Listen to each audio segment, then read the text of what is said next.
The mafia boss noticed his waitress hadn't shown up for 3 days. Annoyed, he went to check on her himself. What he found in that rundown apartment, a sick child, unpaid bills, and a truth about his own organization, shattered everything he thought he knew. He came to fire her. He left ready to burn his empire down. Rafael Moretti didn't do patience well. He stood in the doorway of his cafe, arms crossed, watching the morning rush stumble through like zombies chasing caffeine. The espresso machine hissed. Plates clattered. Someone burned toast again. But his eyes kept drifting to the empty section by the window, Clara's section. 3 days. 3 days without a word. Where's Clara? Raphael's voice cut through the breakfast noise.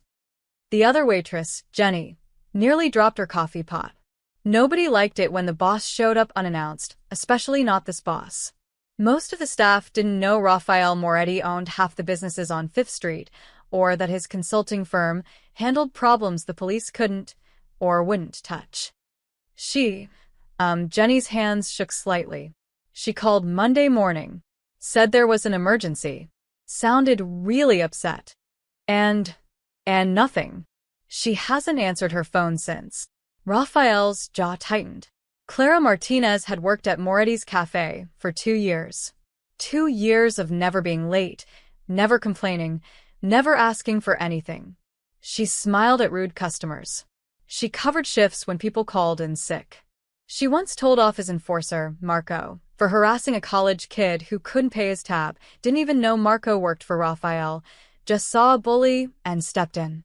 That took guts. Stupid guts, but guts nonetheless. What about her check? Rafael asked. Still here. She always picks it up Friday, but Jenny trailed off.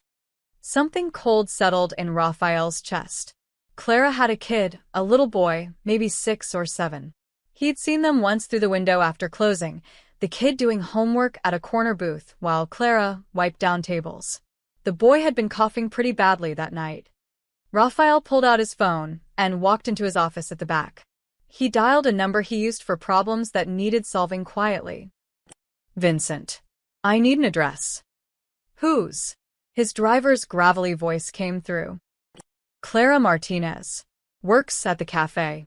Get it from payroll and meet me out front in 10 minutes. Boss, we got that meeting with. Cancel it. He hung up before Vincent could argue. Rafael stared at the office wall, at the framed photo of his mother. She'd been a waitress too, worked herself to death trying to pay off his father's gambling debts. He was 12 when she collapsed during a double shift. The restaurant owner wouldn't even call an ambulance, said she was probably just tired. She died tired. Rafael shook off the memory. This wasn't about his mother. This was about an employee. A missing employee. That's all. He told himself that twice more before he almost believed it. Vincent pulled up in the black Mercedes exactly 9 minutes later. Rafael slid into the passenger seat. Got the address, Vincent said, handing over a slip of paper. Riverside Apartments. That's the rough side of.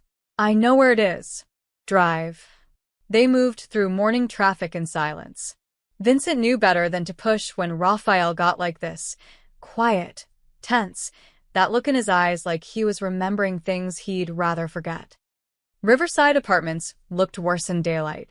Cracked concrete, rusted railings, a broken fountain that probably hadn't worked since the 90s. This was where people ended up when everywhere else said no. Rafael had grown up in a place like this, before he learned that power was the only thing that kept you from drowning. Wait here, Rafael said, stepping out. Boss. Wait. Here. He climbed the stairs to the 3rd floor, checking apartment numbers until he found 3C. The door was thin, the kind that wouldn't stop a determined kick. He knocked. Once. Twice. 3 times. Nothing. He knocked again harder. Clara? It's Rafael Moretti. From the cafe. Still nothing, but he heard something, a small sound, like someone trying not to cry. Rafael's instincts kicked in. Something was wrong. Very wrong. He tried the handle. Locked. He pulled out a small tool from his jacket. old habits from his younger, hungrier days, and worked the lock. It gave in 30 seconds. The apartment was dark, curtains drawn. It smelled like medicine and desperation. Unpaid bills covered the coffee table, stacked like accusations. An old space heater hummed in the corner, fighting a losing battle against the cold. And there, on the floor beside a worn couch, was Clara. She looked up at him with hollow eyes, too exhausted to even be surprised. Her dark hair was tangled, her cafe uniform still on from 3 days ago. She was holding a wet cloth, and beside her, wrapped in blankets, was her son. The boy was small, thin, his skin pale except for 2 fever-bright spots on his cheeks. His breathing was shallow, rattling. Clara pressed the cloth to his forehead with shaking hands. "Please," she whispered, her voice broken. "Please don't hurt us. I'll come back to work. I just need 1 more day. He's sick. I can't leave him. I can't." Raphael held up a hand, cutting her off. He stepped closer, crouched down. The boy's fever was dangerously high. He could feel the heat radiating off him. "How long has he been like this?" "For days." Tears spilled down Clara's cheeks. "I took him to the clinic, but they want $300 up front. I don't have it. I've been trying to bring the fever down myself, but it's not working. It's not working and I don't know what to do." Her voice cracked completely. Raphael pulled out his phone. Clara flinched, like she expected him to call the police, or worse. Instead, he dialed another number. "Dr. Chen. Rafael Moretti. I need you at Riverside Apartments, Building C, Apartment 3C. Now." "No, not me. A kid. High fever, respiratory distress. I don't care what you're doing. You're a doctor. So act like it." He ended the call and looked at Clara. She stared at him like he'd just spoken a foreign language. "I can't afford." "You don't have to." "I don't understand. Why are you?" "Because you missed work," Raphael said simply. "And I wanted to know why." He stood, removing his jacket and draping it over the boy. Then he walked to the kitchen, filled a glass with water, and brought it back to Clara. "Drink." "When's the last time you ate?" She didn't answer, just stared at the water like it might disappear. Outside, tires screeched. Dr. Chen was fast. He knew better than to keep Raphael waiting. But as Raphael waited for the doctor's knock, his eyes drifted to the bills on the table. One name kept appearing in the creditors section: Moretti Financial Services. His collection agency. And suddenly, Raphael understood everything. Dr. Chen arrived with his medical bag and no questions. That's what Raphael paid him for, discretion and competence in that order. "Move aside," Chen said, kneeling beside the boy. He worked quickly, checking vitals, listening to the child's lungs, taking his temperature. His face remained professionally neutral, but Raphael caught the slight tightening around his eyes. "Pneumonia," Chen said finally. "Early stage but progressing fast. He needs antibiotics immediately, fluids, and rest." Another day or 2 without treatment. He didn't finish the sentence. He didn't need to. Clara made a sound like something inside her was breaking. "I'll write prescriptions," Chen continued, pulling out his pad. "He should be in a hospital, but if you keep him hydrated and monitor him closely, he can recover here. The fever should break within 48 hours once the antibiotics start working." He handed the prescriptions to Raphael, not Clara. "There's a 24-hour pharmacy on Maple Street. They know me. These will be ready in an hour." "Good. "Send me the bill." Chen nodded, packed his bag, and left without another word. The door clicked shut, and silence filled the apartment like a held breath. Clara sat frozen, staring at her son, Eli. Raphael remembered his name now from the payroll forms. The boy's breathing was still labored, but he seemed calmer with Chen's examination complete. "I'll pay you back," Clara said suddenly, her voice barely above a whisper. "Every cent. I'll work double shifts. I'll..." "Stop." She looked up at him, confused. Raphael moved to the window, pulling the curtain aside. Evening was settling over the city, painting everything in shades of amber and shadow. From here, you could see the wealthy side of town, the high-rises, the clean streets, the life Clara would never touch. "How long have you been paying Moretti Financial Services?" he asked, his back still to her. The silence stretched too long. 2 years, she finally admitted. "Since my husband died. He owed money. They said I had to pay it." "How much?" "15,000. I've paid almost 8 so far, but the interest," her voice cracked. "It never goes down. Every month I pay, and it never goes down." Raphael's hands curled into fists. He knew exactly how his collection agency worked. He designed it that way: predatory interest rates, threatening calls, relentless pressure. Good for business. Great for cash flow. He just never thought about the faces behind the account numbers. "Your husband," Raphael said carefully. "What was his name?" "David Martinez. He borrowed money for a business. A food truck. It failed, and then he got sick. Cancer. He died owing everything." She wiped her eyes roughly. "They came to the funeral. Did you know that? They came to my husband's funeral and handed me a payment notice." Raphael did know that. He'd approved that policy himself. "Strike while they're vulnerable," his underboss had said. "They'll pay anything to make us go away." "You've been paying from your cafe salary." "It's all I have. I dropped out of college when Eli was born. Waitressing is all I know. And the cafe pays better than most places, so I stayed. I thought if I just kept paying, eventually," she laughed bitterly. "Eventually, it would end." Raphael turned from the window. Clara looked small sitting on the floor, her cafe uniform wrinkled and stained, her eyes red from crying.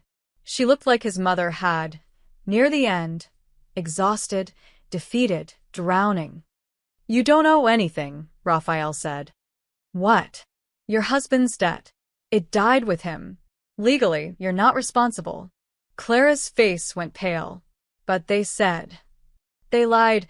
Raphael's voice was flat, cold. "They've been collecting from you illegally for 2 years. Taking money you needed for your son. For medicine. For food." He watched her process this, watched the realization bloom into something like rage. "You knew." Her voice shook. "You own that company. You knew they were doing this." "No." The word came out harder than he intended. "But I should have. That's on me." "On you." Clara stood up, fists clenched. "My son almost died because I couldn't afford a doctor.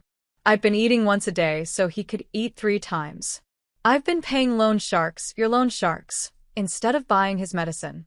And you say it's on you, like that fixes anything?" Raphael said nothing. What could he say? She was right. "Get out," Clara said. "Take your guilt and your doctor and get out." "Clara." Out. Her shout woke Eli. The boy stirred, coughing weakly. Clara immediately dropped back to his side, shushing him gently, her anger transforming instantly into tenderness. Raphael watched her for a moment longer. Then he pulled out his wallet, took out every bill inside, had to be at least 2,000, and set it on the table. "For the prescriptions," he said quietly. "And groceries. And whatever else he needs. I don't want your money. It's not mine. It's yours. Consider it back pay for what was stolen." He walked to the door, paused with his hand on the handle. "I'll fix this," he said. "You can't fix this." "Watch me." Raphael stepped into the hallway, closing the door softly behind him. Vincent was waiting at the bottom of the stairs, and from the look on his face, he'd heard enough. "Boss." "Drive me to the office," Raphael said, his voice like winter. "And call Tony. Tell him I want to see him first thing tomorrow morning." "Tony the collector?" "Yeah." Raphael's smile was dangerous.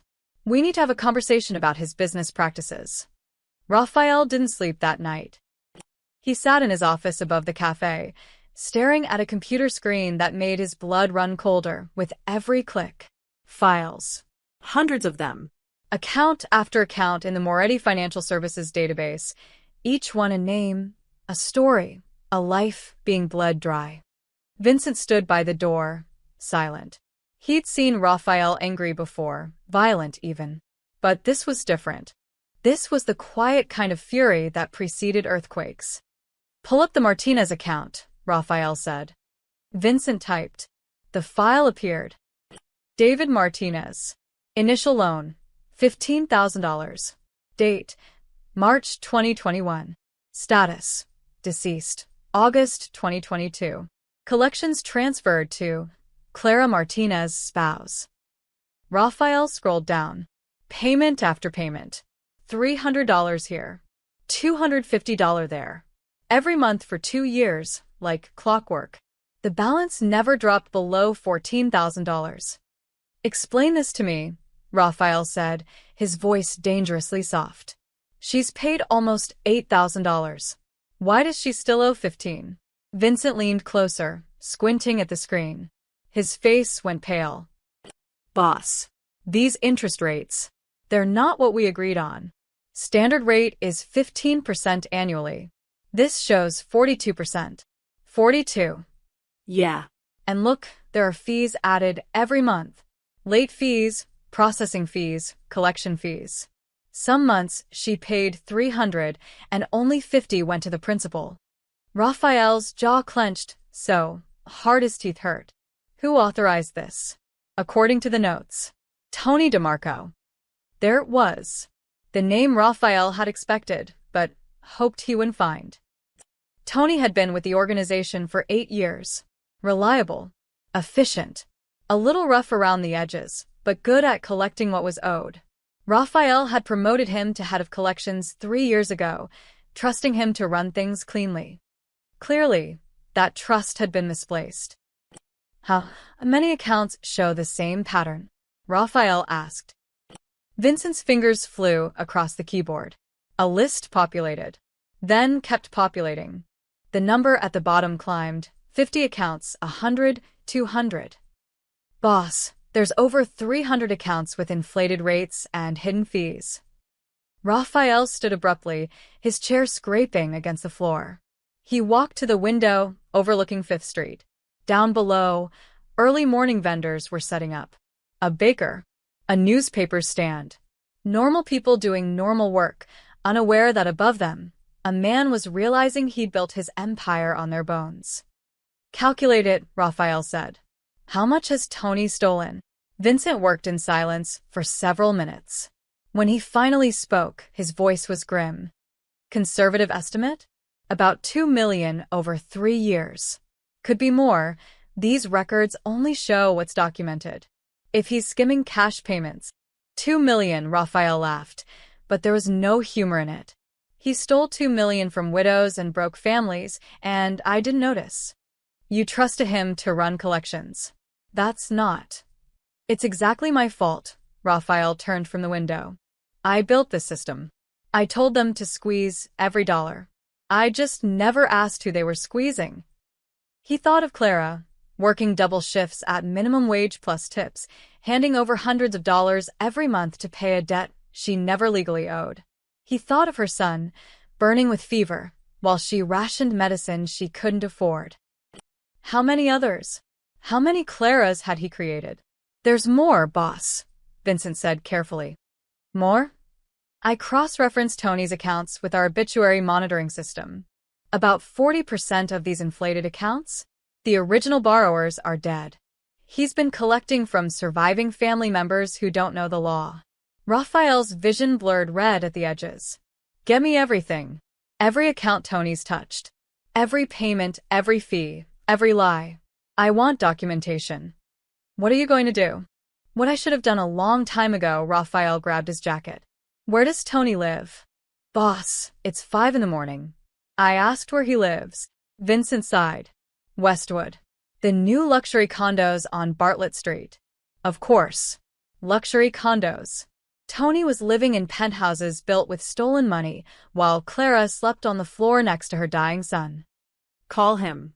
Tell him to meet me at headquarters. 7 o'clock sharp." "Should I bring the guys?" Raphael paused at the door. In the old days, he'd have said yes. Bring muscle. Make it a show. But this wasn't the old days anymore. Or maybe it was, and that was the problem. "No," Raphael said finally. "This is between me and Tony. But Vincent. Yeah, boss. Have Dr. Chen deliver those prescriptions to Clara's apartment. Don't knock, just leave them at the door. And have someone drop off groceries. Real groceries, milk, bread, eggs, fruit, whatever a kid needs. Charge it to my personal account. Vincent nodded slowly. You're going soft on us, boss. No, Raphael said, stepping into the hallway. I'm just done being the villain in someone else's story. He took the stairs down, each step echoing in the empty building. Outside, the city was waking up. Delivery trucks, early commuters, the endless machinery of ordinary life. Raphael had spent 20 years building his empire in the shadows of that life, taking from it, controlling it. He'd never once stopped to think about the cost. That ended now. By the time he reached his car, the sun was rising over 5th Street, painting everything gold. Raphael watched it for a moment, remembering a line his mother used to say, "Every sunrise is a chance to start over." He hoped she was right, because in 2 hours, he was going to burn his empire to the ground, one lying bastard at a time. The basement of the Crimson Lounge looked nothing like the upscale club above it. Down here, past the locked door and down the concrete stairs, was where Raphael conducted his real business. No music, no lights, just cold walls and colder decisions.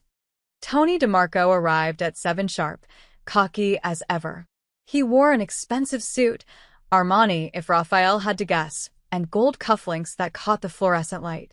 His hair was slicked back, his shoes polished to mirrors. He looked successful, comfortable, untouchable. That would change. Boss, Tony said, grinning as he walked in. Vincent said it was urgent. What's going on? The Calabrese situation finally heating up? Raphael sat at the metal table in the center of the room, a manila folder in front of him. He didn't smile back. Sit down, Tony. Something in Raphael's tone made Tony's grin falter. He glanced at Vincent, who stood by the door, arms crossed. No help there. Sure, boss. Whatever you need. Tony pulled out the chair across from Raphael and Saturday. Raphael opened the folder. Inside were printed spreadsheets, pages and pages of highlighted numbers, names, dates. He slid them across the table. Tell me about Clara Martinez. Tony's eye twitched. Just slightly, but Raphael caught it. Martinez? I don't know, we got a lot of accounts. Refresh my memory. Widow. 1 kid. Husband died owing $15,000. She's been paying you for 2 years. Oh yeah. Her, Tony shrugged. What about her? How much has she paid? I'd have to check. How much? Tony shifted in his seat. Maybe 8 grand. $7,843, Raphael said precisely. And how much does she still owe? The original 15, minus what she paid, plus interest and fees. Tony waved his hand vaguely. Probably around 14.5. Raphael leaned forward. Try again.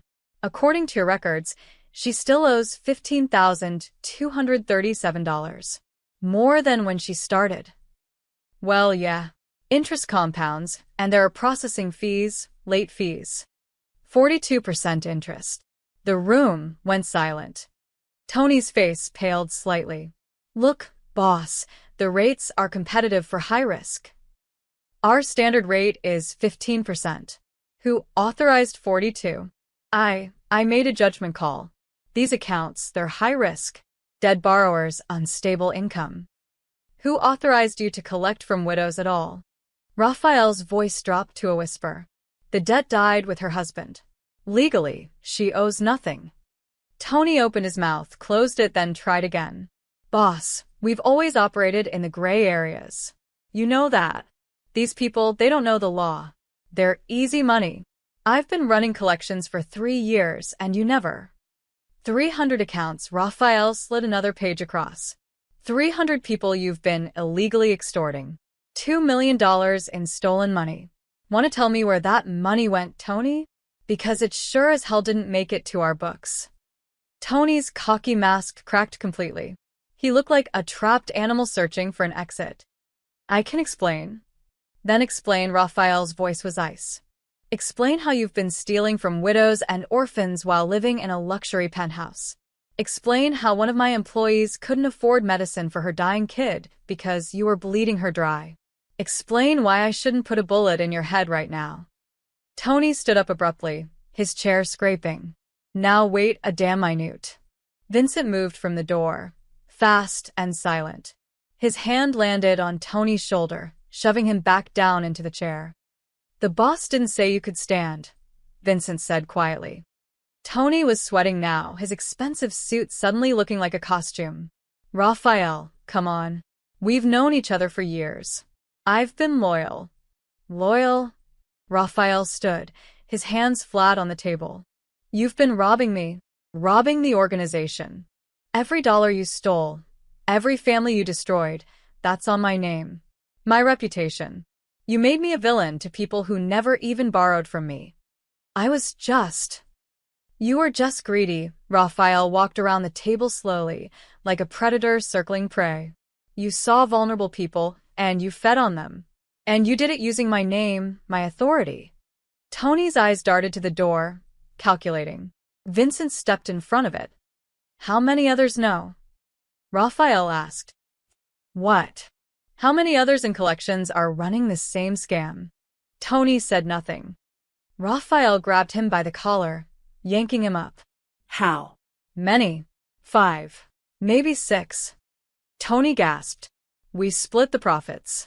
Boss, please. We were just trying to increase revenue. Raphael's fist connected with Tony's jaw. The crack echoed like a gunshot. Tony sprawled backward, blood spurting from a split lip. Revenue, Raphael spat. He hit Tony again, this time in the ribs. You call stealing from the dead revenue. Tony curled up, trying to protect himself. Please. Raphael hauled him up and threw him against the wall. The entire room shook. He hit Tony once more, twice, 3 times. Not the controlled violence of a professional, but the raw fury of a man confronting his own sins through someone else's body. Boss. Vincent grabbed Raphael's arm. Boss, stop. You'll kill him. Raphael's fist was cocked back for another blow. Tony's face was a bloody mess, his eyes swollen, his breathing ragged. For a long moment, Raphael held the pose, trembling with rage. Then he let Tony drop. You're done, Raphael said, breathing hard. Stripped of rank. You'll return every stolen dollar, and you'll do it quietly. Then you disappear. If I see your face again, I won't stop next time. Tony nodded frantically, blood dripping onto his ruined suit. Raphael turned to Vincent. Get him out. Spread the word, collections is being audited. Anyone running scams has 24 hours to confess. After that, they end up worse than Tony. Yes, boss. As Vincent dragged Tony toward the stairs, Raphael stood alone in the basement, staring at his bloodied knuckles. The whispers would start now. The boss is going soft. Lost his edge. Getting weak. Let them whisper. He had bigger problems than reputation. He had 300 lives to fix. 2 days later, Clara stood in her apartment staring at impossible things. Her kitchen counter was covered in groceries, not the cheap stuff from the dollar store, but real food. Fresh vegetables. Whole milk. A package of chicken breasts. Elias favorite cereal. Fruit that didn't come from a dented can. The bills on her coffee table had paid in full, stamped across them in red ink. Electric. Water. Rent for the next 3 months. And on the kitchen table, a receipt showing her debt to Moretti Financial Services had been marked as void, collected in error. Clara's hands shook as she held that receipt. Void. Error. 2 years of her life, reduced to an administrative mistake. Eli was asleep in his room, finally breathing normally. The antibiotics had worked. Dr. Chun had returned yesterday to check on him, refusing payment, just nodding and leaving as mysteriously as he'd arrived. Her son would live. That should have been enough. But rage was a fire in Clara's chest, burning hotter than relief. She grabbed her jacket, looked in on Eli one more time, then knocked on her neighbor's door. Mrs. Chun, no relation to the doctor, was a grandmother who'd helped watch Eli before when Clara was desperate. Can you watch him for an hour? He's sleeping, shouldn't wake up, but just in case. Of course, honey. You okay? You look. Ai fine. I'll be back soon. Clara didn't feel fine. She felt like a bomb with a lit fuse. The walk to Moretti's cafe took 20 minutes. With every step, her anger crystallized into something sharp and focused. He thought he could fix this? Throw money at her and erase what he'd done? What his people had done. She'd spent 2 years terrified. 2 years skipping meals, wearing the same 3 outfits, watching her son cough while she counted pennies for medicine. 2 years paying a debt she never owed because men in suits said she had to. And Raphael, Moretti thought groceries made that okay. The cafe was in its afternoon lull. A few customers nursed coffee, working on laptops. Jenny looked up from wiping tables, and her face went white.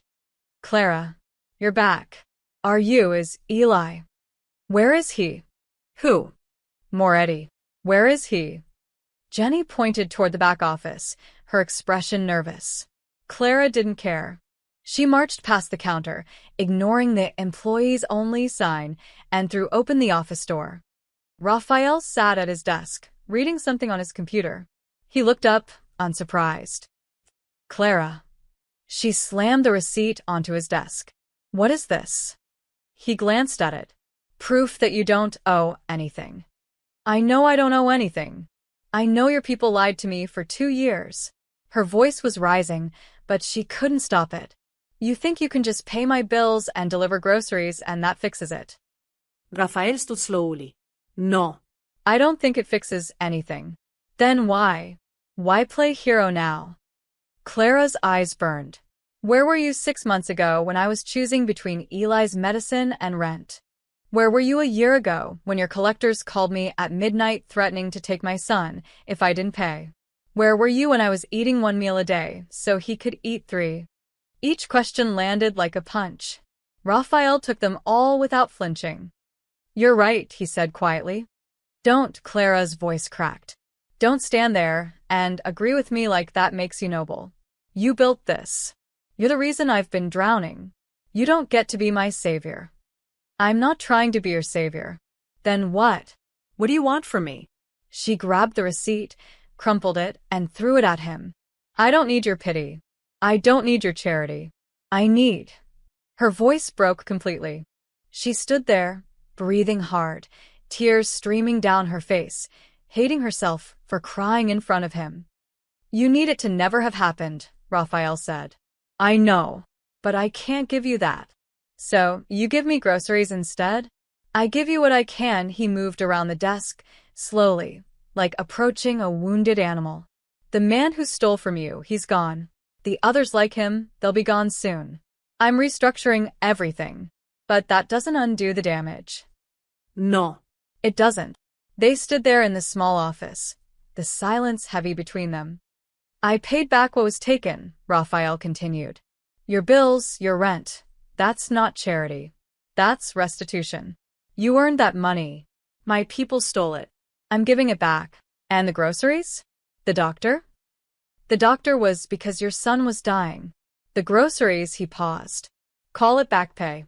You've worked here for 2 years, never complained, never asked for raises you deserved. Consider it a bonus. Clara wiped her eyes roughly. I don't want your money. Then donate it. Throw it away. I don't care. But don't punish yourself to punish me. She stared at him, this man who commanded respect through fear, who built empires on broken backs, who was looking at her now with something almost like shame in his eyes. Why do you even care? She asked quietly. I'm nobody. Just a waitress. My mother was a waitress, Raphael's voice was soft. She worked herself to death paying debts she didn't know. I was 12 when she collapsed. I swore I'd never be the reason someone else's mother died. He looked away, jaw tight. But I became exactly that. I just didn't look closely enough to see it. Clara picked up the crumpled receipt from the floor, smoothed it out. Void. Error. Such small words for such big damage. I'm coming back to work Monday, she said finally. Not because of this.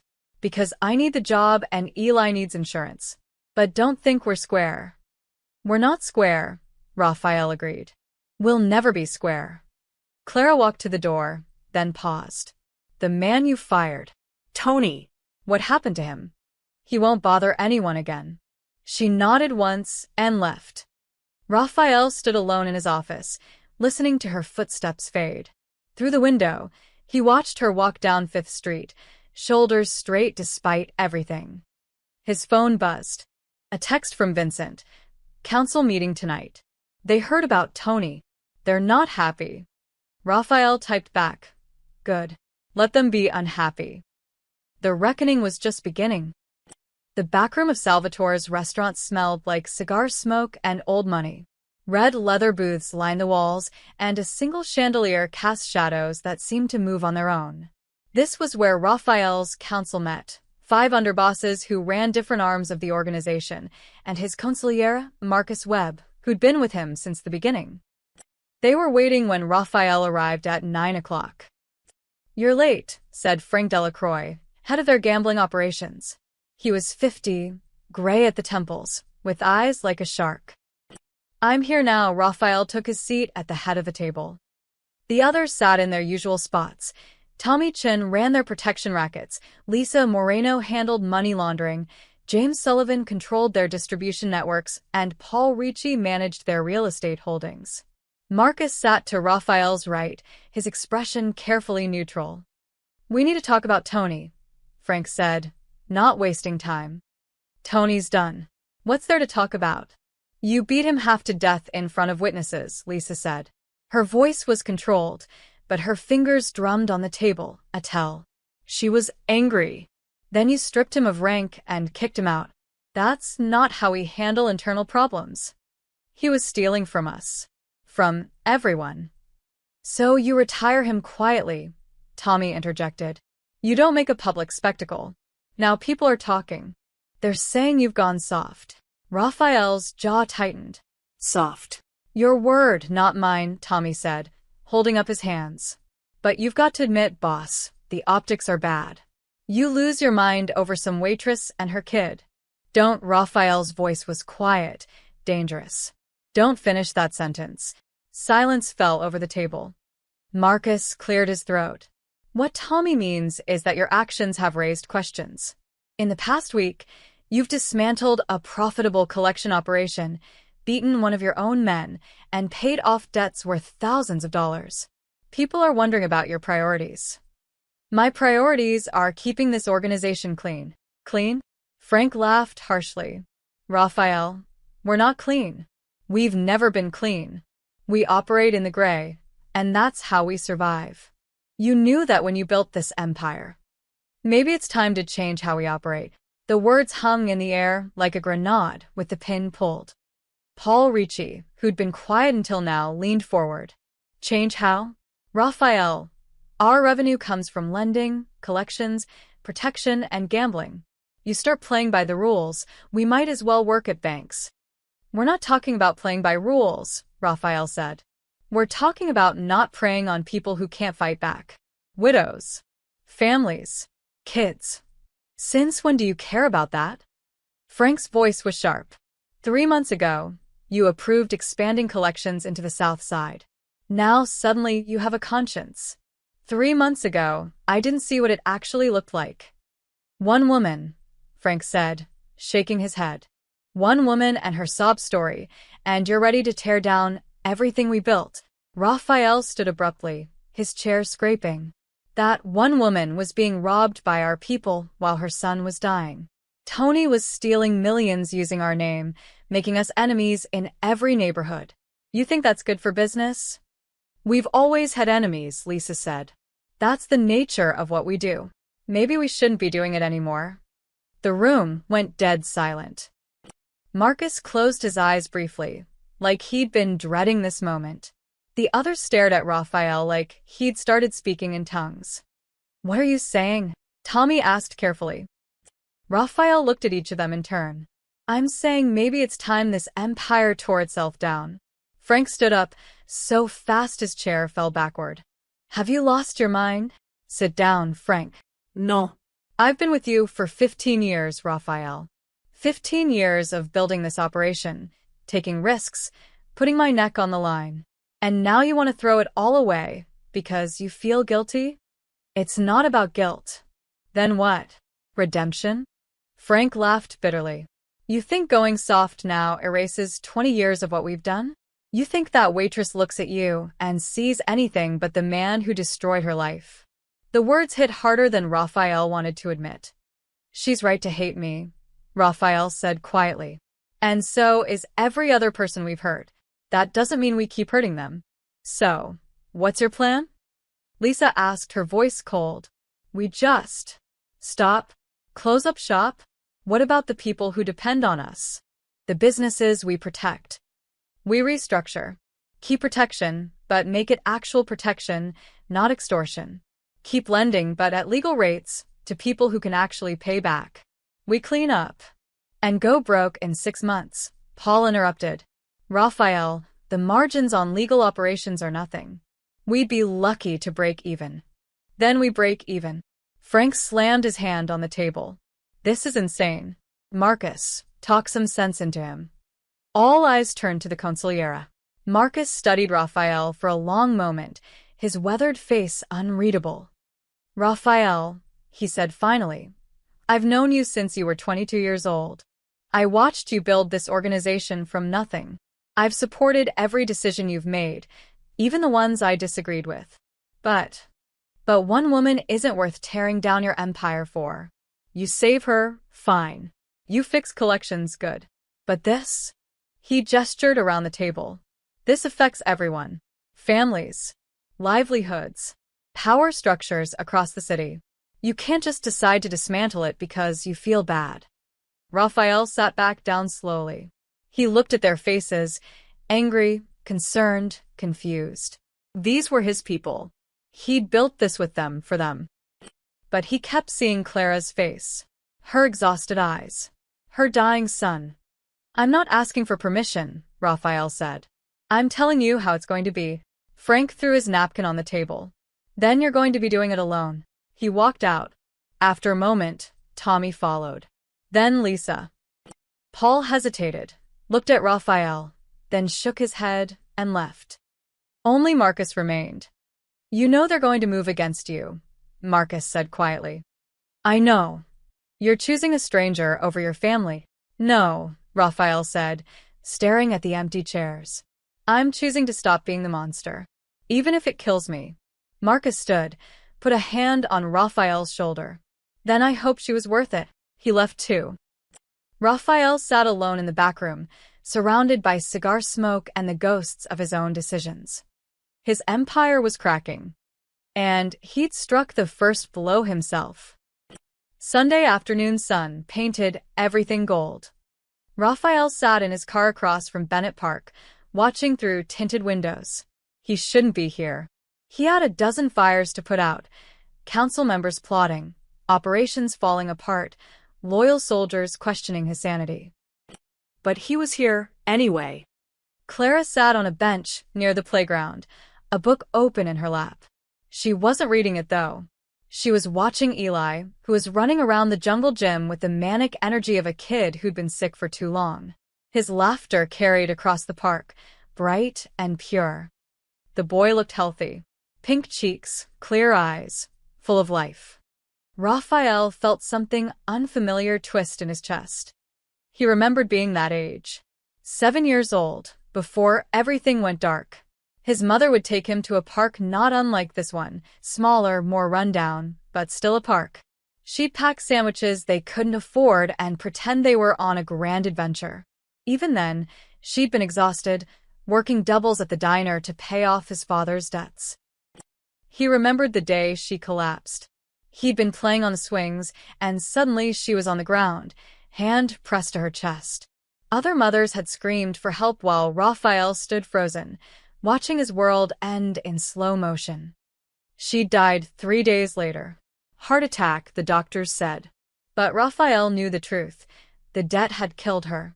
The stress, the endless work, the crushing weight of owing money to men who didn't care if she lived or died. He'd sworn that day he'd never be powerless again. So he'd built power. Brick by brick, body by body, dollar by dollar. He'd become exactly what his mother had feared, one of the men who crushed people under financial wheels. "Mommy, watch this." Eli's voice pulled Raphael from his memories. The boy hung upside down from the monkey bars, grinning like he'd conquered Everest. Clara looked up from her book and smiled.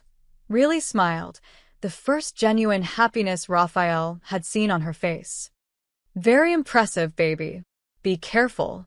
Raphael watched them for another moment, then pulled out his phone.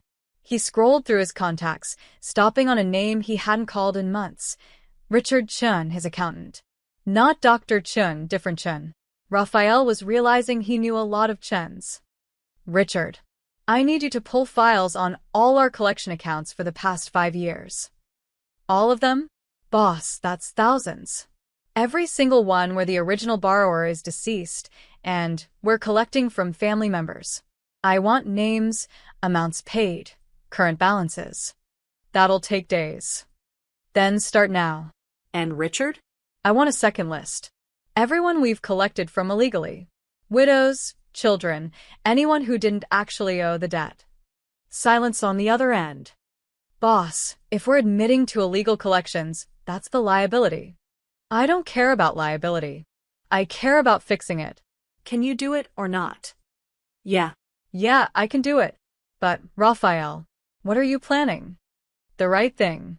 Finally, he hung up and made another call. This one to Vincent. "I need you to set up accounts.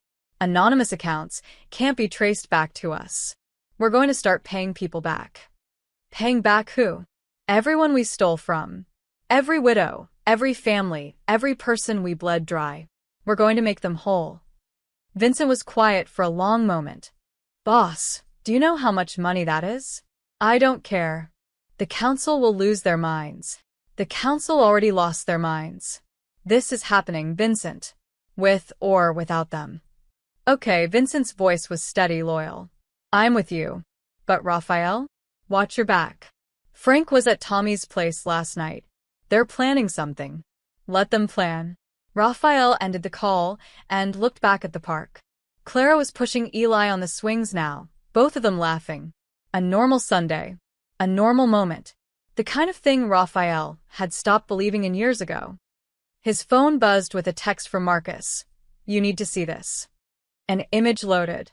It was a photo of Raphael's warehouse on the south side, or what was left of it.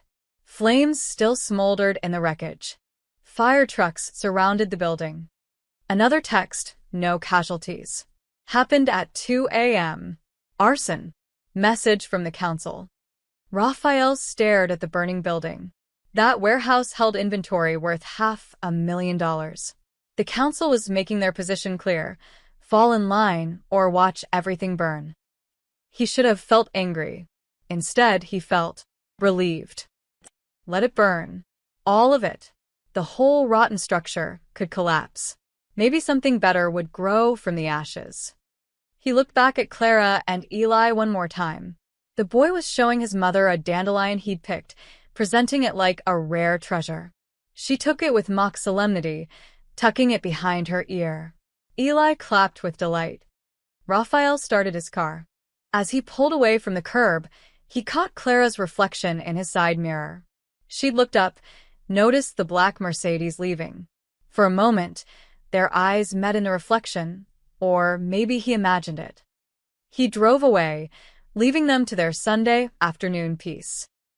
That evening, Raphael sat in his study at home, surrounded by files Richard had started sending. Names and numbers swam before his eyes. The Garcia family paid $12,000 on a $8,000 debt. The Johnsons, still paying 4 years after the borrower died. The Patels lost their restaurant to repossession on a technicality. Hundreds of them. Hundreds of lives crushed under his empire's wheels. Raphael opened his laptop and began transferring money. Anonymous deposits, untraceable. 1,000 here, 5,000 there. It would take months to make everyone whole. It would bankrupt parts of his operation. He didn't care. For the first time in 20 years, Raphael Moretti felt something close to peace. Outside, the sun set over the city. In the darkness, his enemies were gathering. But tonight, for just a few hours, he bought back a piece of his soul. That had to count for something. The gunfire started at 2:47 a.m. Raphael woke to the sound of shattering glass and Vincent's voice screaming through his phone. "Boss, get down." He rolled off the bed as bullets tore through his bedroom window. The night exploded with muzzle flashes, 3 positions, maybe 4, coordinated assault. Professional. Raphael crawled to his nightstand, grabbed the Glock he kept there, and low-crawled toward the hallway. More gunfire erupted from downstairs. His security team, he heard them firing back, shouting coordinates. Then silence. The terrible kind that meant they were dead. Raphael. Vincent's voice came from the stairs. "We gotta move now." Raphael ran in a crouch, meeting Vincent at the landing. His driver's face was bloody, a gash across his forehead. Behind him, Richard the accountant clutched a laptop bag like it was the only thing keeping him alive. "How many?" Raphael asked. "At least 10. They came through the front and back simultaneously. Tony, Marcus, and Frank's guys. Vincent fired 3 shots down the stairs. "They want you dead, boss." Marcus. The name hit like a bullet itself. His consigliera had chosen a side, and it wasn't Raphael's. The garage. Through the kitchen, Raphael led them through the smoke-filled hallway. Behind them, footsteps pounded up the stairs. Voices shouted, "Second floor. Find him." They burst into the kitchen. A man in black tactical gear stood by the refrigerator, gun rising. Raphael shot him twice in the chest before the man could aim.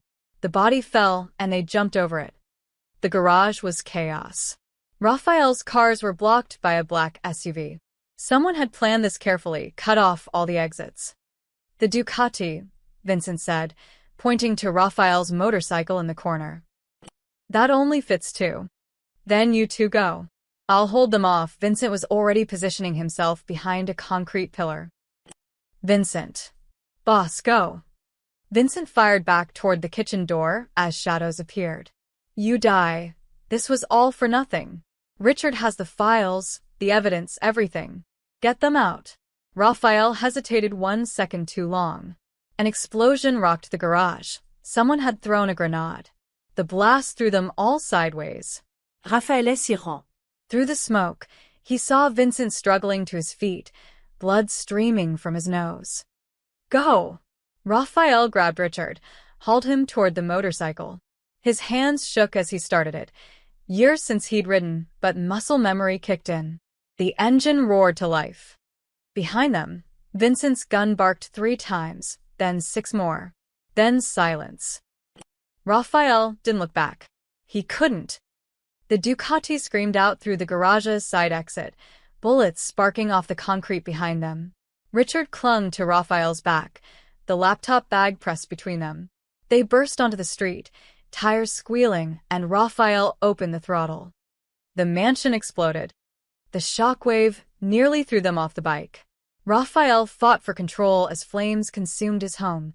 20 years of his life, his mother's photos, everything, just gone in a pillar of fire. "They're following," Richard screamed. Raphael checked the mirror. 2 black SUVs, headlights cutting through the pre-dawn darkness. This wasn't just a hit. This was an extinction. He cut through an alley, the Ducati's narrow frame barely fitting. The SUVs couldn't follow. Raphael used every shortcut he knew, every back route, every shadow. His city. His territory. They'd chosen the wrong place to hunt him.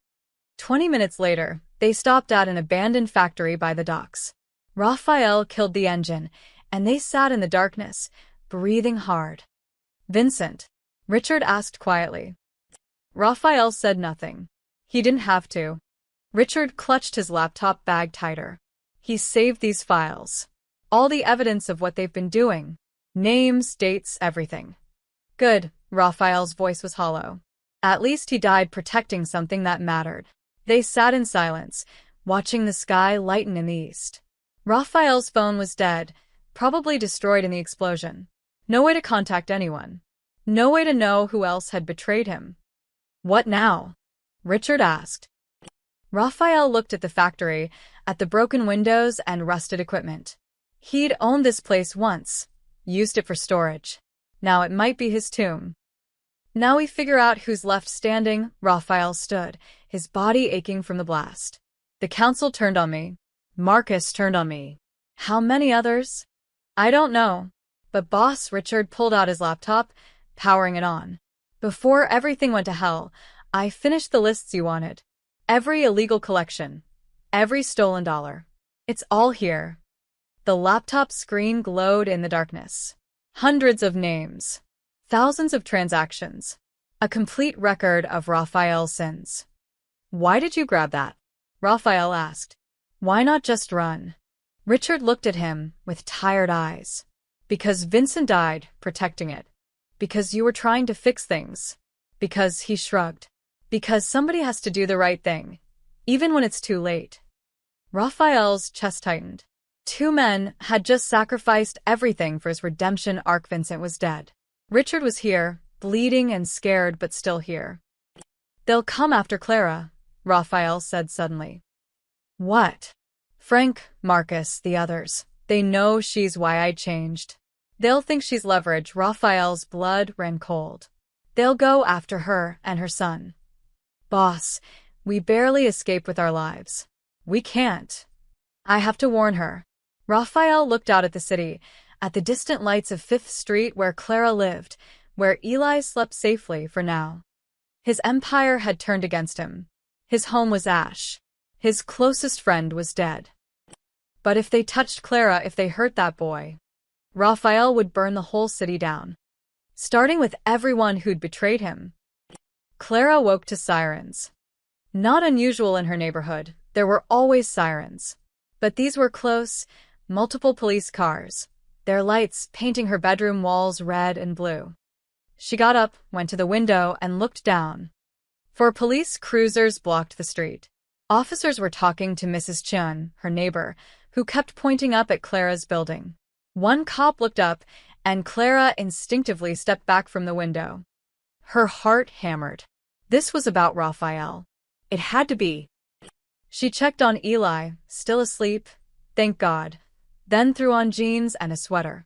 Someone knocked on her door, hard and official. Mrs. Martinez? Police. We need to talk to you. Clara's hands shook as she opened the door. 2 detectives stood there, badges out. The woman was in her 40s, short hair, tired eyes. The man was younger, built like he spent his life in the gym. Mrs. Martinez, I'm Detective Sarah Reeves. This is Detective John Moss. May we come in? What's this about? It's about Raphael Moretti. We understand you work for him. Clara's stomach dropped. I work at his cafe. I'm just a waitress. When's the last time you saw him? Thursday, I think. At work. Why? What happened? The detectives exchanged glances. Detective Reeves spoke carefully. There was an incident at his residence early this morning. Multiple casualties. Mr. Moretti is missing. We're talking to anyone who might know his whereabouts. Missing. Casualties. The words felt unreal. I don't know where he is. I barely know him. He's my boss, that's all. That all? Detective Moss pulled out a photo. It showed Clara outside the cafe, talking to Raphael. Someone had been watching them. You were seen arguing with him 2 days ago. Yes. About work stuff. A schedule conflict. She was lying and they knew it. But what was she supposed to say? Oh, he paid off my illegal debts and saved my son's life after I found out his organization had been robbing me for 2 years. Mrs. Martinez, Reeves said gently, if Mr. Moretti contacts you, you need to tell us. For your safety. There are dangerous people looking for him, and if they think you're connected. I'm not connected to anything, Clara's voice rose. I serve coffee. I take orders. That's it. Eli appeared in the hallway, rubbing his eyes. Mommy? Who are they? Clara's protective instincts kicked in immediately. Nobody, baby. Go back to bed. We're just leaving, Reeves said, handing Clara a card. Call us if anything unusual happens. Anything at all. They left. Clara locked the door, checked the lock twice, then pulled Eli into a hug.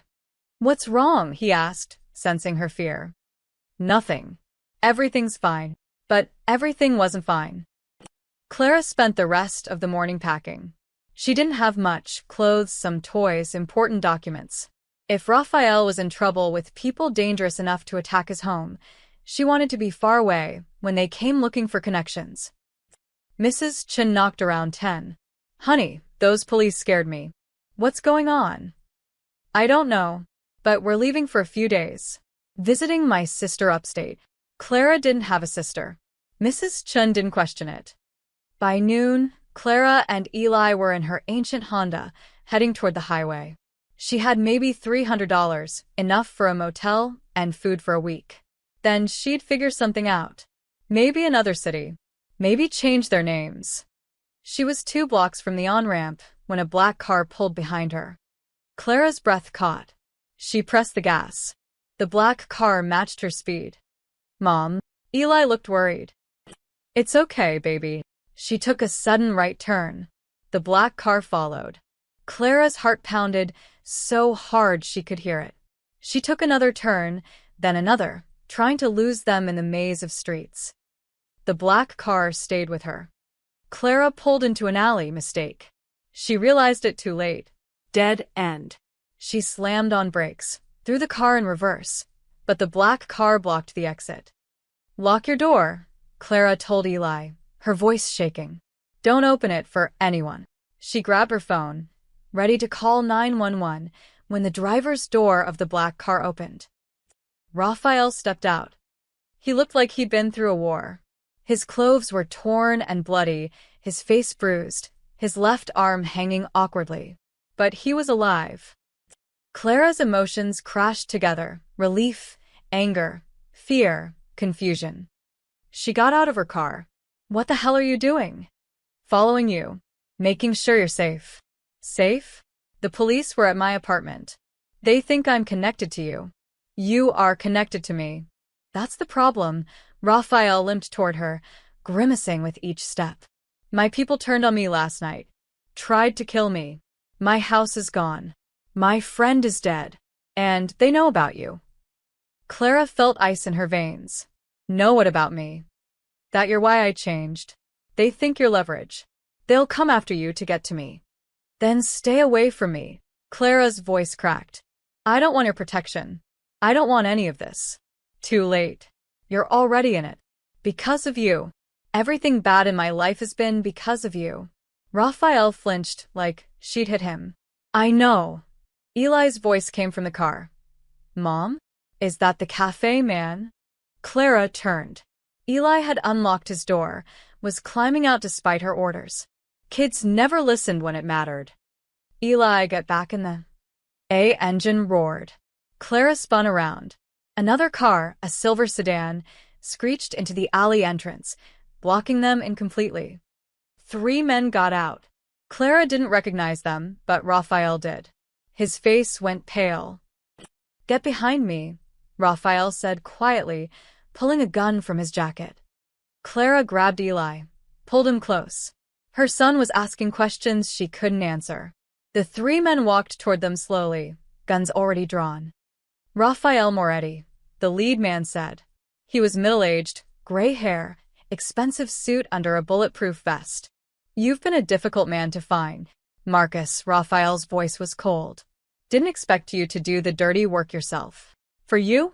I'll make an exception. Marcus's eyes flicked to Clara and Eli. Mrs. Martinez. Wrong place, wrong time. My condolences. Clara understood then. They weren't just here for Raphael. They were here to leave no witnesses. Take the boy and run. Raphael's voice was steady despite the odds. 3 guns pointed at them. Marcus's cold smile, the alley walls closing in like a trap. I'm not leaving you, Clara said, though every instinct screamed to grab Eli and run. Yes, you are. Raphael didn't take his eyes off Marcus. On 3. I'll create an opening. You run for the fire escape on your left. Don't look back. Rafael. 1. Marcus raised his gun. Touching. Really? But nobody's running anywhere. 2. Clara's arms tightened around Eli. The boy was shaking, too scared to even cry. 3. Raphael fired twice and Dove left. The alley exploded with gunfire. Clara ran, half dragging Eli toward the fire escape. Bullets sparked off the brick wall inches from her head. She didn't think, just moved, hauling her son up the metal ladder. Below, the gunfight raged. Raphael had taken cover behind a dumpster, returning fire. One of Marcus's men fell, clutching his leg, but Raphael was outnumbered and wounded. Keep climbing, Clara screamed at Eli. They reached the second-floor landing. Clara looked down. Raphael was limping badly now, blood spreading across his side. Marcus and his remaining man were advancing, using cars as cover. Raphael fired again. Click. Empty. Clara watched in horror as he threw the useless gun aside and charged. Not away, toward them. Toward Marcus.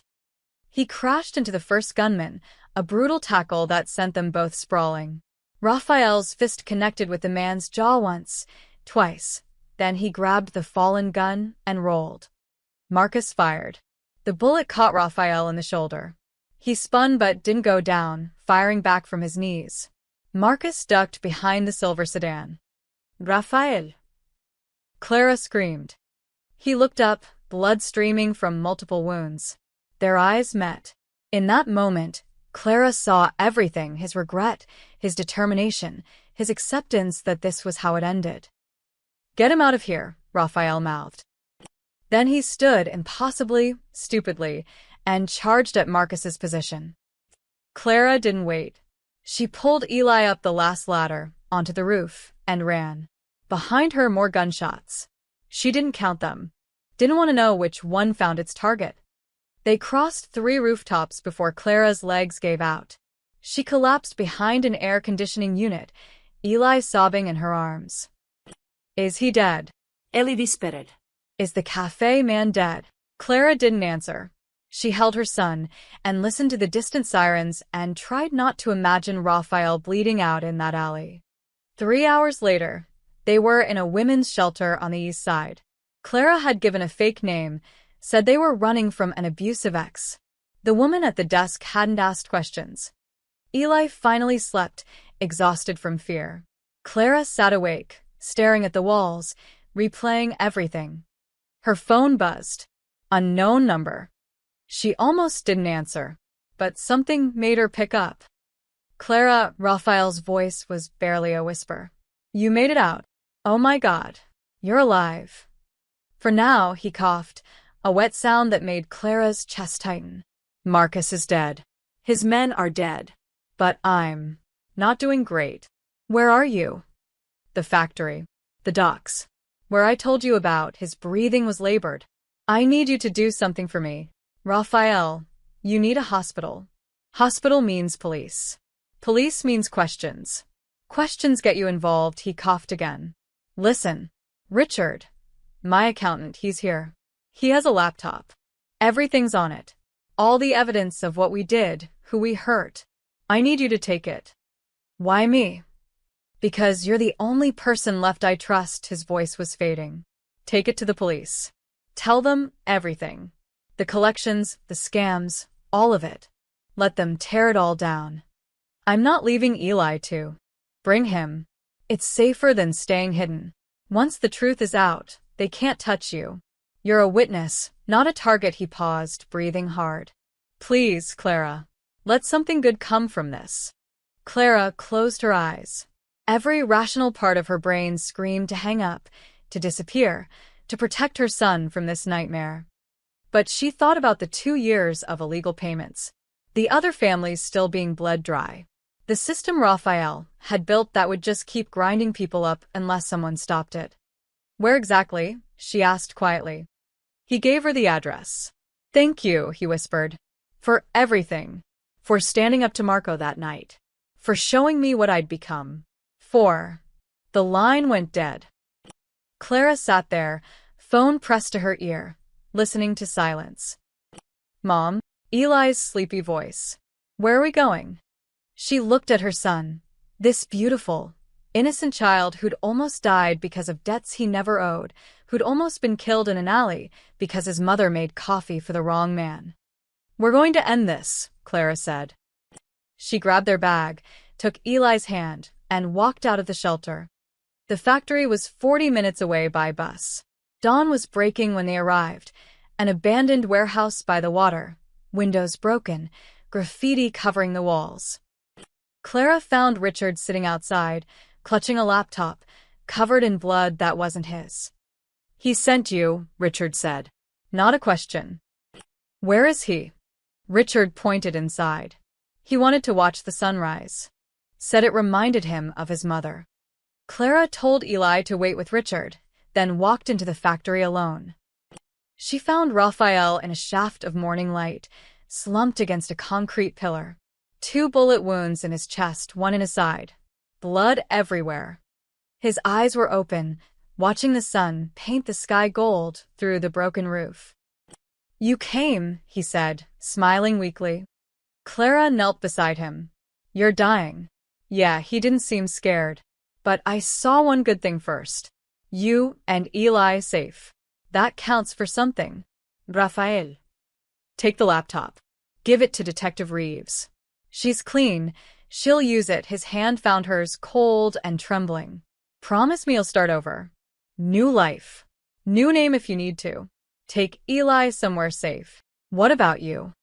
This is where my story ends, right? He coughed, blood on his lips. I wanted to see one good thing come for me. And I did. You're free. Really free.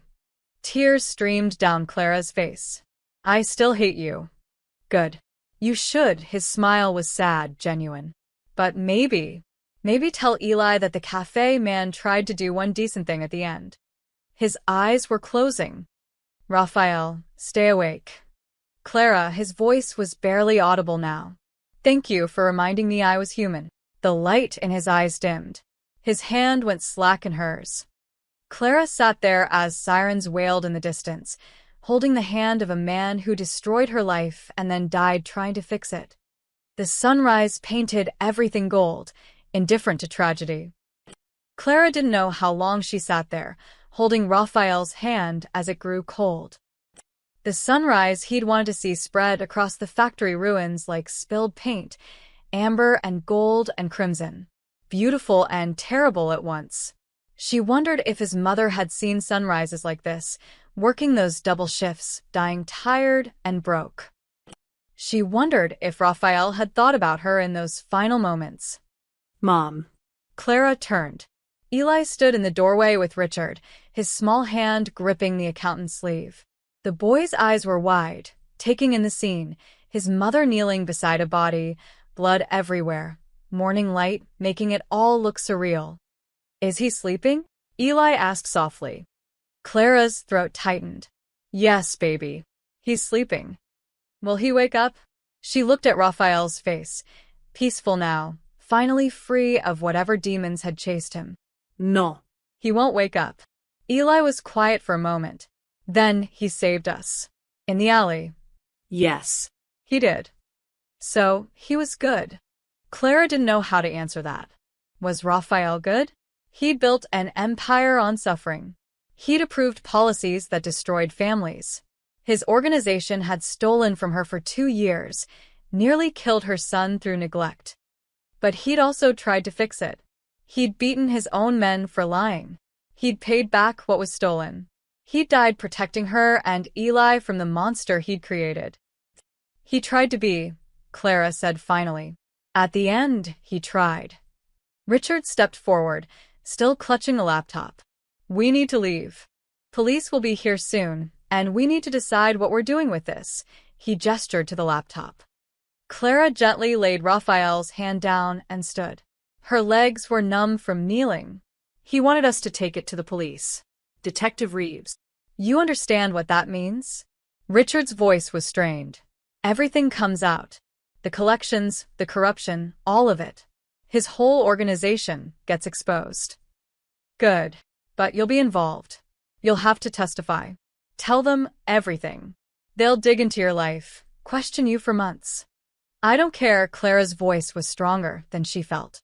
How many people are still being robbed by his system? How many families are paying debts they don't owe? Richard nodded slowly. Hundreds, maybe thousands across the years. Then we end it. Today. She took one last look at Raphael. In death, he looked younger somehow, not the feared mafia boss, just a tired man who'd carried too much weight for too long. I hope you found what you were looking for, she whispered. Then she took Eli's hand and walked toward the sunrise. Detective Reeves arrived at the precinct at 8 a.m. to find Clara Martinez and a blood-covered accountant in the waiting room, a laptop between them. Mrs. Martinez, I need to talk to you. About Raphael Moretti. About everything. They sat in an interrogation room. No, an interview room, Reeves corrected. Clara wasn't a suspect. She was a witness. Richard opened the laptop. Files appeared on the screen. Thousands of them. This is a complete record of Moretti Financial Services' illegal operations, Richard said, his voice hollow from exhaustion. Every fraudulent collection, every inflated interest rate, every widow and family they extorted. Names, amounts, dates. Everything. Reeves leaned forward, eyes scanning the data. Her expression shifted from skepticism to shock to grim determination. Where's Moretti? Dead, Clara said. At the docks. His own people killed him. Or he killed them. I'm not sure which happened first. And you were there? Yes. He called me. Told me to take the laptop and expose everything. Clara met the detective's eyes. He wanted one good thing to come from his life. This is it. Reeves was quiet for a long moment. Then she picked up her phone. Captain? I need the Financial Crimes Unit. All of them. And a warrant team. Yes, right now. We're taking down a criminal organization. She hung up and looked at Clara. This is going to get ugly.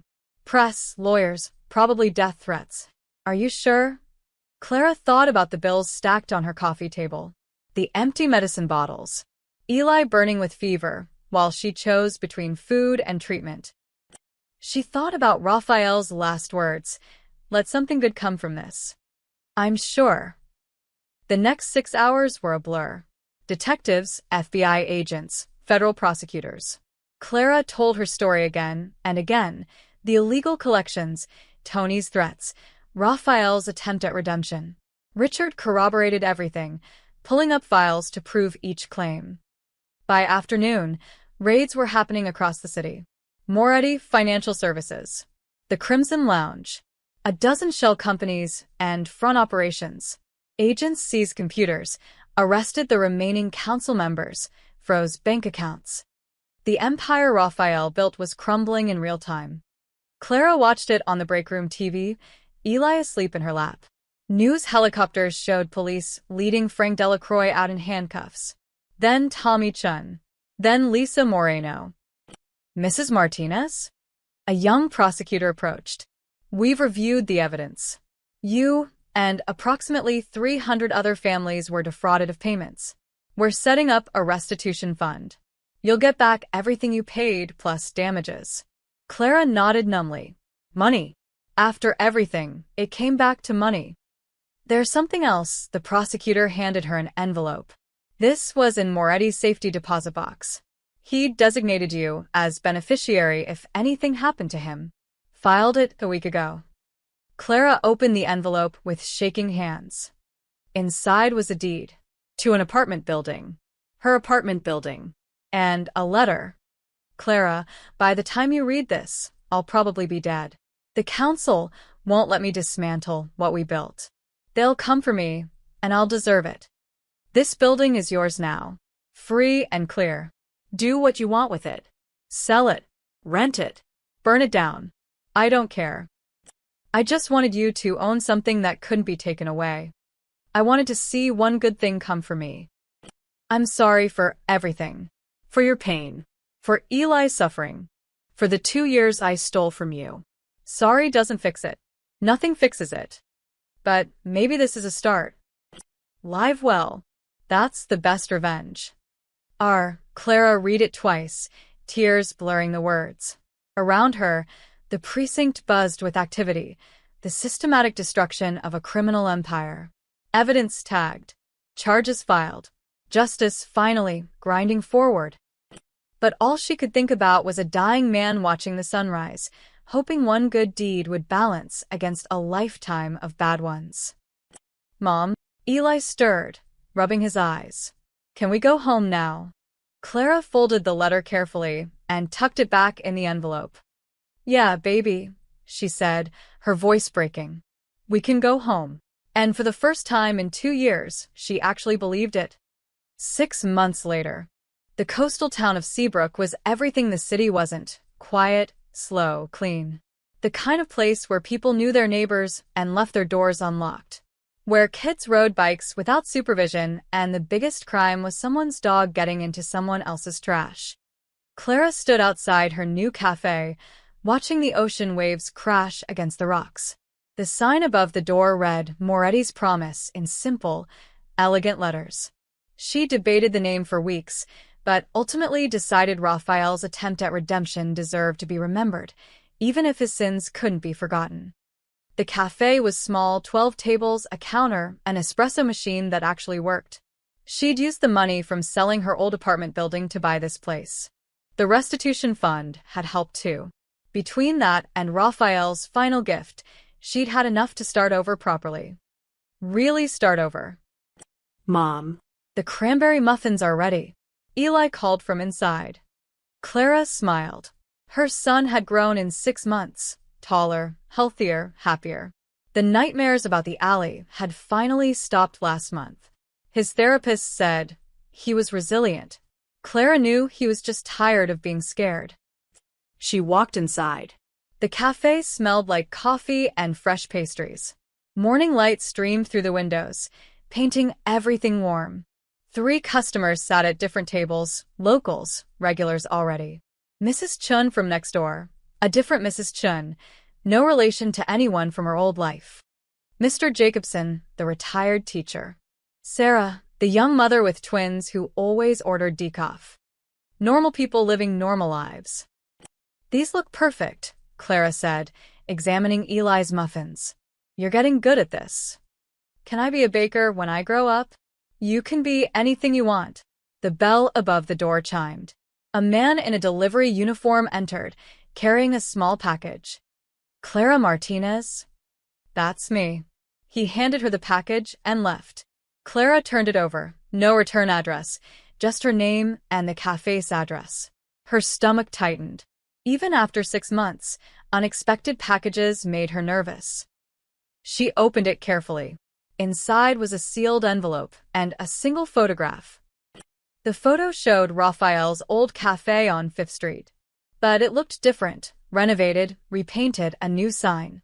Second Chances Cafe, a banner read under new management. Clara's hands trembled as she opened the envelope. The letter was from Richard. Dear Clara, I hope this finds you well in your new life.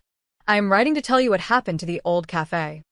After the trials concluded and the assets were redistributed, I purchased Raphael's cafe from the city. I've reopened it as a non-profit. All proceeds go to families affected by predatory lending. We also offer free meals to anyone who needs them. No questions asked. I thought you'd want to know. Raphael built something that hurt people, but maybe we can turn it into something that helps them instead. There's something else. We found a box in Raphael's office safe. Inside were letters, dozens of them. Letters he wrote but never sent. One was addressed to you. I've enclosed it. I don't know what it says. That's between you and him. Take care of yourself and Eli. Richard. Clara set Richard's letter aside and picked up the second envelope. Her name was written on it in Raphael's angular handwriting. The paper was worn, like he'd carried it in his pocket for a while. She almost didn't open it. Part of her wanted to throw it away, let the past stay buried. But she opened it anyway. Clara, if you're reading this, I'm probably dead. Good. I deserve it. I don't expect forgiveness. I don't even want it. What I did to you and Eli and hundreds of others can't be forgiven. But I need you to know something.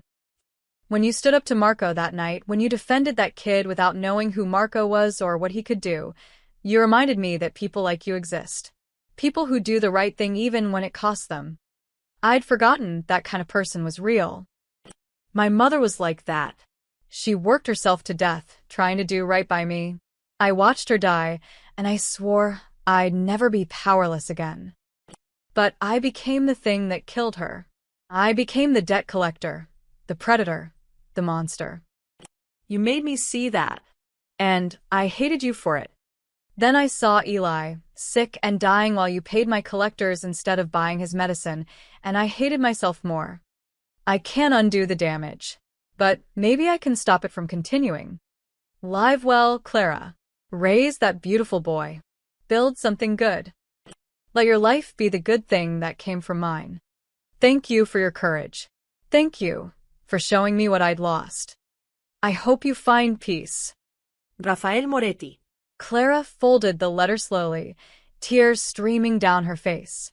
She walked to the wall behind the counter, where she'd hung a single picture, the old Moretti's Cafe logo, the one from Raphael's place.